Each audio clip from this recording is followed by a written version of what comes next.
दोस्तों अगर आप भी अपने पीएफ अकाउंट से पैसा निकालना चाहते हैं तो ऑनलाइन अप्लाई करने से पहले ये वीडियो जरूर देख लीजिएगा, क्योंकि online PF withdrawal claim apply करने से पहले आपको लेटेस्ट रूल्स और रेगुलेशन के बारे में जरूर जान लेना चाहिए। हाल ही में ईपीएफओ ने पीएफ विड्रॉवल के नियमों में कुछ बदलाव किए हैं। साथ में ऑनलाइन प्रोसेस में भी बहुत सारे बदलाव किए गए हैं, जिनका जान लेना आपको PF withdrawal claim online apply करने से पहले बहुत ही जरूरी है। वीडियो को बिना स्किप किए एंड तक जरूर देखिएगा, क्योंकि वीडियो में मैं आपको लेटेस्ट नियमों के साथ साथ पीएफ विड्रॉवल की लेटेस्ट प्रोसेस के बारे में बताऊंगा। आज की इस वीडियो में मैं आपको पीएफ अकाउंट से पीएफ का पूरा पैसा यानी कि पीएफ, पेंशन और ब्याज का पूरा पैसा, पीएफ अकाउंट का पूरा बैलेंस कैसे निकाल सकते हैं, उसके लिए आपको कौन सा फॉर्म भरना है, पीएफ निकालने के लिए कौन सा फॉर्म भरना है, पेंशन निकालने के लिए कौन सा फॉर्म भरना है, इस लेटेस्ट प्रोसेस में आपको क्या क्या डॉक्यूमेंट्स की आवश्यकता पड़ेगी और ऑनलाइन अप्लाई करने के कितने दिनों बाद आपके पीएफ का पैसा आपके बैंक अकाउंट में ट्रांसफर कर दिया जाता है। पीएफ विड्रॉवल क्लेम को जल्दी सेटल करने के लिए आपको क्या करना है और जल्दी से पीएफ का पैसा आपके बैंक अकाउंट में ट्रांसफर करने के लिए आपको क्या करना है, और साथ में पीएफ विड्रॉवल के लेटेस्ट नियम क्या है, ये सारी चीजें डिटेल में आज की वीडियो में हम डिस्कस करने वाले हैं। तो वीडियो में एंड तक बने रहिएगा।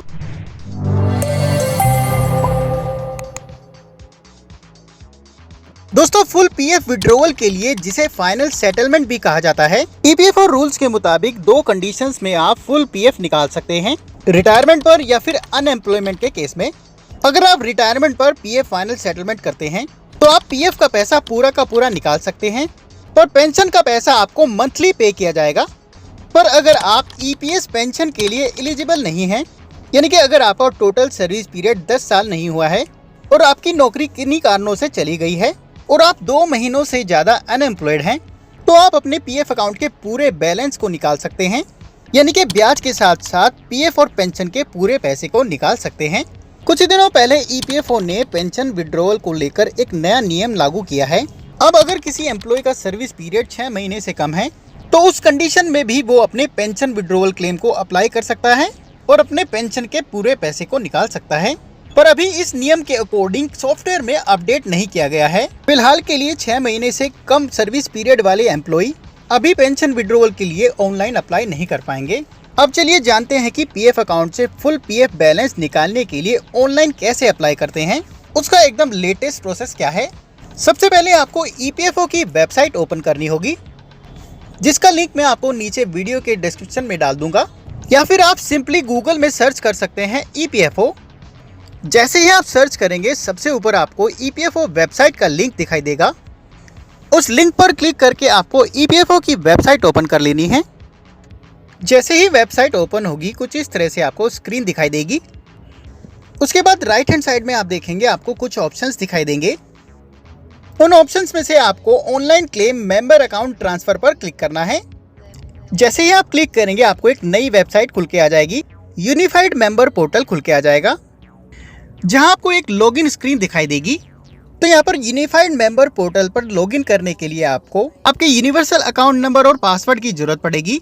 यहाँ पर अगर आपके पास आपका यूनिवर्सल अकाउंट नंबर ही नहीं है तो चिंता करने की कोई भी जरूरत नहीं है। आप अपने यूनिवर्सल अकाउंट नंबर को ऑनलाइन ही पता कर सकते हैं। वो कैसे करेंगे उसका लिंक मैंने नीचे डिस्क्रिप्शन में डाल दिया है, आप चेकआउट कर सकते हैं। यूनिवर्सल अकाउंट नंबर मिलने के बाद आपको पासवर्ड को क्रिएट करना होगा और उसके लिए अपने यूनिवर्सल अकाउंट नंबर को एक्टिवेट करना होगा। यूनिवर्सल अकाउंट नंबर को कैसे एक्टिवेट करते हैं और कैसे पासवर्ड को क्रिएट करते हैं उसका भी लिंक मैंने नीचे डाल दिया है, आप चेकआउट कर सकते हैं। तो अपने यूनिवर्सल अकाउंट नंबर का पता लगाने के बाद और अपने पासवर्ड को क्रिएट करने के बाद यहाँ पर आपको अपनी लॉगिन डिटेल्स के साथ यूनिफाइड मेंबर पोर्टल पर लॉगिन करना है, यानी कि अपना यूनिवर्सल अकाउंट नंबर यहाँ पर भरना है। उसके बाद पासवर्ड को भरना है और नीचे कैप्चा कोड एंटर करने के बाद साइन इन बटन पर क्लिक कर देना है। जैसे ही आप साइन इन बटन पर क्लिक करेंगे आपके रजिस्टर्ड मोबाइल नंबर पर एक ओटीपी भेजा जाएगा। दोस्तों यहाँ पर मोस्ट इम्पोर्टेंट बात यह है कि आपके पीएफ अकाउंट में आपका मोबाइल नंबर रजिस्टर्ड होना जरूरी है और वही मोबाइल नंबर आपके आधार कार्ड के साथ भी रजिस्टर्ड होना जरूरी है। अगर मोबाइल नंबर रजिस्टर्ड नहीं है तो आप ईपीएफओ पोर्टल पर लॉगिन नहीं कर पाएंगे। तो अगर आपका मोबाइल नंबर आपके पीएफ अकाउंट में रजिस्टर्ड नहीं है तो पहले आपको अपना मोबाइल नंबर पीएफ अकाउंट में रजिस्टर्ड कराना होगा। तो यहाँ पर जैसे ही आपके रजिस्टर्ड मोबाइल नंबर पर ओटीपी प्राप्त होगा उस OTP को आपको यहाँ पर एंटर करना है। उसके बाद नीचे कैप्चा कोड एंटर करना है और नीचे सबमिट बटन पर क्लिक कर देना है। क्लिक करते ही आपका यूनिफाइड मेंबर पोर्टल पर लॉगिन कंप्लीट हो जाएगा और कुछ इस तरह से डैशबोर्ड दिखाई देगा। लॉगिन करने के बाद जो सबसे ज़रूरी काम आपको करना है वो ये है कि आपको अपनी KYC का स्टेटस चेक करना है, क्योंकि online PF withdrawal claim apply करने के लिए ये ज़रूरी है कि आपके PF अकाउंट में आपकी KYC एकदम अपडेटेड हो, यानी कि आपका आधार, आपकी पैन डिटेल्स, आपकी बैंक अकाउंट डिटेल्स आपके PF अकाउंट में अपडेट हो और वेरीफाइड हो। KYC का स्टेटस चेक करना एकदम आसान है। उसके लिए आपको ऊपर मैनेज मेन्यू पर जाना है और क्लिक करना है KYC ऑप्शन पर। जैसे ही आप क्लिक करेंगे आपकी KYC का स्टेटस आपके सामने होगा। करंटली एक्टिव KYC के नीचे आपकी जो भी KYC अपडेटेड है उसकी डिटेल्स आपको दिखाई देगी और KYC स्टेटस में ग्रीन कलर में अप्रूव्ड या फिर वेरीफाइड लिखा होगा। यहाँ पर बैंक KYC और पैन KYC को अपडेट करने के लिए आप ऑनलाइन ही रिक्वेस्ट दे सकते हैं। वो कैसे, वीडियो का लिंक मैंने नीचे डिस्क्रिप्शन में डाल दिया है, आप चेकआउट कर सकते हैं। KYC अपडेट के साथ साथ आपकी डेट ऑफ एग्जिट का अपडेट होना, यानी कि आपकी नौकरी छोड़ने की तारीख का अपडेट होना भी मैंडेटरी है। डेट ऑफ एग्जिट को भी आप बिना एम्प्लॉयर के अपने आप कुछ ही मिनटों में अपडेट कर सकते हैं। वो कैसे, उसकी वीडियो का भी लिंक मैंने नीचे डाल दिया है। इन दोनों कामों के अलावा अगर आपने एक से ज्यादा कंपनीज में काम किया है तो PF final settlement claim apply करने से पहले आपको उन सभी कंपनियों का PF अकाउंट का बैलेंस अपनी लेटेस्ट कंपनी में ट्रांसफर कर लेना चाहिए। अगर आप ऐसा नहीं करते हैं और अपना PF final settlement claim apply कर देते हैं तो आपकी करंट कंपनी का तो PF का पूरा पैसा निकल जाएगा, पर पुरानी कंपनियों का पैसा अटक सकता है। PF ट्रांसफर के लिए भी आप ऑनलाइन रिक्वेस्ट दे सकते हैं। उसकी वीडियो का भी लिंक मैंने नीचे डाल दिया है, जिसमें मैंने PF ट्रांसफर की पूरी प्रोसेस बताई है। तो PF ट्रांसफर के बाद ही आपको PF फाइनल सेटलमेंट क्लेम करना चाहिए। इसके अलावा आपके PF अकाउंट की प्रोफाइल डिटेल्स, यानी कि आपका नाम, father name, date of birth आपके KYC डॉक्यूमेंट से मैच होना जरूरी है। अगर उसमें कोई मिसमैच है तो आपका क्लेम रिजेक्ट भी किया जा सकता है। ये सारी चीजें अपडेट करने के बाद और चेक करने के बाद PF विड्रॉवल क्लेम अप्लाई करने के लिए आपको ऊपर ऑनलाइन सर्विसेज पर जाना है और पहले ऑप्शन क्लेम को चुनना है। अगली स्क्रीन पर यहाँ पर ब्लैंक बॉक्स में अपने बैंक अकाउंट नंबर को वेरीफाई करना है। यहाँ पर अपने उसी बैंक अकाउंट नंबर को एंटर करना है जिसे आपने KYC में अपडेट कराया है। बैंक अकाउंट नंबर एंटर करने के बाद आगे वेरीफाई बटन पर क्लिक करना है। कंफर्मेशन के लिए यहाँ पर यस पर क्लिक करना है। उसके बाद नीचे प्रोसीड टू ऑनलाइन क्लेम पर क्लिक करना है। क्लिक करते ही अगली स्क्रीन पर यहाँ पर नीचे I want to apply for में आपको अपने विड्रॉवल क्लेम फॉर्म को चुनना है। यहाँ पर लिस्ट में आपको कई सारे फॉर्म्स दिखाई देंगे। तो सबसे पहले PF का पूरा पैसा निकालने के लिए आपको ऑनलाइन PF विड्रॉवल फॉर्म 19 को चुनना है। जैसे ही आप क्लेम फॉर्म को चुनेंगे नीचे आप देखेंगे अपलोड फॉर्म 15G। इस फॉर्म को आपको उस कंडीशन में अपलोड करना होता है अगर आपका टोटल सर्विस पीरियड 5 साल से कम है और PF विड्रॉवल अमाउंट 50,000 रुपए से ज़्यादा है। तो आपके PF विड्रॉवल अमाउंट पर TDS एप्लीकेबल होता है। तो उस TDS से बचने के लिए आपको फॉर्म 15G अपलोड करना होता है। फॉर्म 15G को कैसे भरते हैं, वीडियो का लिंक मैंने नीचे डाल दिया है। अगर आपका फॉर्म 15G एप्लीकेबल होता है तो आप वीडियो को देखकर फॉर्म 15G भर सकते हैं और उसे अपलोड कर सकते हैं। उसके बाद नीचे एम्प्लॉई एड्रेस में आपको अपने कंप्लीट एड्रेस को भरना है। ये एड्रेस आपको अपने आधार कार्ड के अकॉर्डिंग भरना है। उसके बाद नीचे आप देखेंगे यहाँ पर PF विड्रॉवल क्लेम फॉर्म में EPF ने एक नया बदलाव किया है।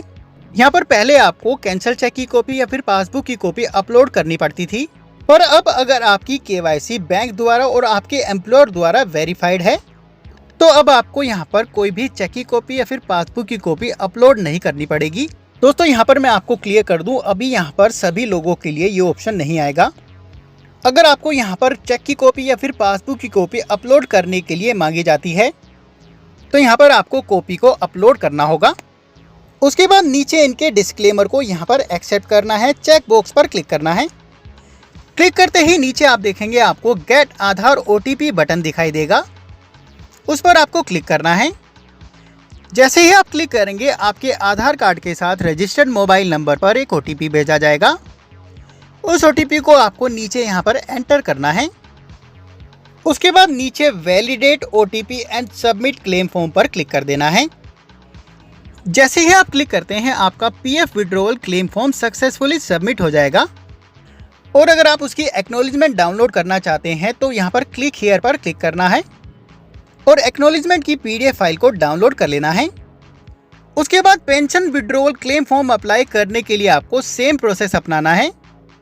ऊपर ऑनलाइन सर्विसेज पर जाना है और पहले ऑप्शन क्लेम को चुनना है। उसके बाद अपने बैंक अकाउंट नंबर को यहाँ पर वेरीफाई करना है। उसके बाद नीचे proceed to online claim form पर क्लिक करना है।